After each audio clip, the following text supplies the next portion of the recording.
حضرت ابی بن کعب رضی اللہ تعالیٰ عنہ آپ نے ارشاد فرمایا کہ اے بندگان خدا، تم سنت کے راستے پہ چلو، اور نبوت کے راستے پر چلنا تمہارے لیے بڑا ہی ضروری ہے۔ تمہیں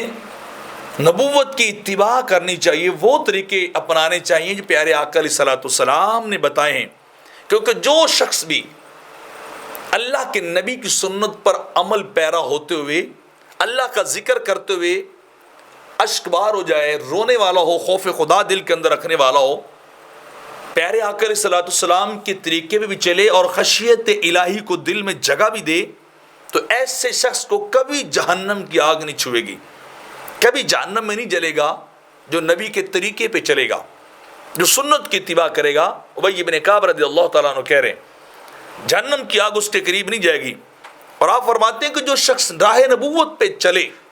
سنت پہ زندگی گزارے، اللہ کا خوف دل میں رکھے اور اپنے گناہوں پہ ندامت کے آنسو بھی بہانے والا ہو، اور اس کی جسم اور جلد یوں تھر تھر کانپے، اللہ کے خوف سے انتہا درجے کی کانپنے والی ہو اس کا جسم، اس کی جلد اللہ کی بارگاہ سے، تو آپ فرماتے ہیں اس کی مثال اس درخت کی سی ہے جس کے پتے خشک ہو جائیں اور ہوا چلے تو وہ پتے گرا دیتی ہے، تو اس بندے کے گناہ بھی گر جاتے ہیں، اس بندے کی زندگی سے گناہ ختم کر دیے جاتے ہیں، ان کو سیئات کو حسنات میں بدل دیا جاتا ہے۔ کس وجہ سے؟ کہ وہ سنت کے راستے پہ چل رہا ہے، وہ نبی کی اتباع کر رہا ہے۔ اور آپ نے اگلی ایک بڑی پیاری بات ارشاد فرمائی، آپ نے فرمایا کہ راہ سنت پہ میانہ روی کے ساتھ چلنا، اعتدال کے ساتھ چلنا بہت زیادہ سنت پہ عمل کرنے سے بہتر ہے۔ اس میں اعتدال، اس میں جو ہے وہ درستگی نہ ہو، یعنی عمل پہ عمل کیے جائیں، لیکن آقا علیہ الصلوۃ والسلام کی سنت کو مد نظر نہ رکھیں۔ اس ایسے عمل سے بہتر ہے کہ سنت نبوی پر اعتدال کے ساتھ چلا جائے، جو ہے وہ درمیانی راہ کے ساتھ چلا جائے، وہ زندگی بہتر ہے